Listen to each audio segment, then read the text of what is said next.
Hi అండి, నమస్తే. Welcome to అమ్మ వంట.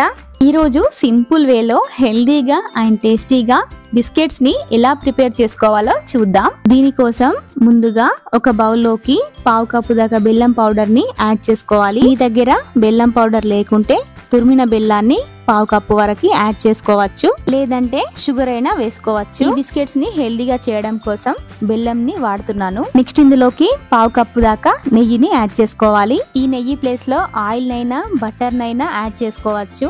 ఇప్పుడు వీటిని విస్కర్ తో లేదంటే స్పూన్ తో అయినా బాగా మిక్స్ చేసుకోవాలి.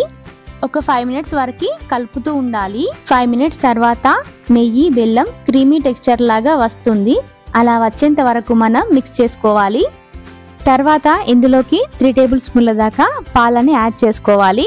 పాలని యాడ్ చేసిన తర్వాత మళ్ళీ అంతా కలిసేటట్టుగా కలుపుకోవాలి. మొత్తం అంతా కలిసిన తర్వాత ఒక స్టెయినర్ ని తీసుకొని ఇందులోకి ఏ కప్పుతో అయితే బెల్లం తీసుకున్నామో అదే కప్పుతో 1 కప్పు దాకా శనగపిండిని యాడ్ చేసుకోవాలి. శనగపిండిని జల్లించుకున్న తర్వాత ఇందులోకి 1/2 టీ స్పూన్ దాకా బేకింగ్ పౌడర్ అండ్ అలాగే పావు టీ స్పూన్ దాకా బేకింగ్ సోడాని వేసుకోవాలి. నెక్స్ట్ ఇందులోకి 1 కప్ ఓట్స్ ని యాడ్ చేసుకోవాలి.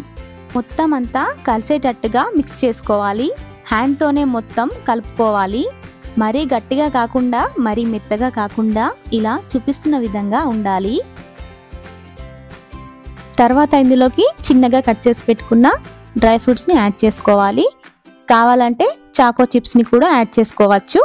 ఇలా వీటన్నిటిని వేసుకున్న తర్వాత మొత్తం ఒకసారి మిక్స్ చేసుకొని పిండి అనేది ఇలా చూపిస్తున్న విధంగా ఉండాలి. చేతికి ఏం అంటుకోకుండా ఇలా డోని ప్రిపేర్ చేసుకుంటే ఏ బిస్కెట్స్ అయినా చాలా పర్ఫెక్ట్ గా వస్తాయి. ఇప్పుడు దీనిని ఈక్వల్ పార్ట్స్ లాగా డివైడ్ చేసి బిస్కెట్స్ లాగా ప్రెస్ చేసుకొని బటర్ పేపర్ మీద పెట్టుకోవాలి. ఇలా వీటన్నిటిని బిస్కెట్స్ లాగా చేసుకున్న తర్వాత ఈ ప్లేట్ ని 180 డిగ్రీస్ ప్రీహీట్ చేసుకున్న అవెన్ లో 20 మినిట్స్ వరకు మనం బేక్ చేసుకోవాలి. స్టవ్ మీద చేసినా సరే ఈ బిస్కెట్స్ తయారవుతాయి.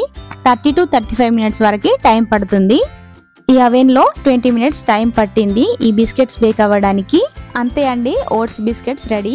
ఇలా సింపుల్ గా అండ్ హెల్దీగా పిల్లలకి ఇలా ఓట్స్ బిస్కెట్స్ చేసి పెట్టొచ్చు. ఇలా చేసిన బిస్కెట్స్ ని ఎయిర్ టైట్ బాక్స్ లో స్టోర్ చేసుకుంటే 1 వీక్ వరకు ఫ్రెష్ గా ఉంటాయి.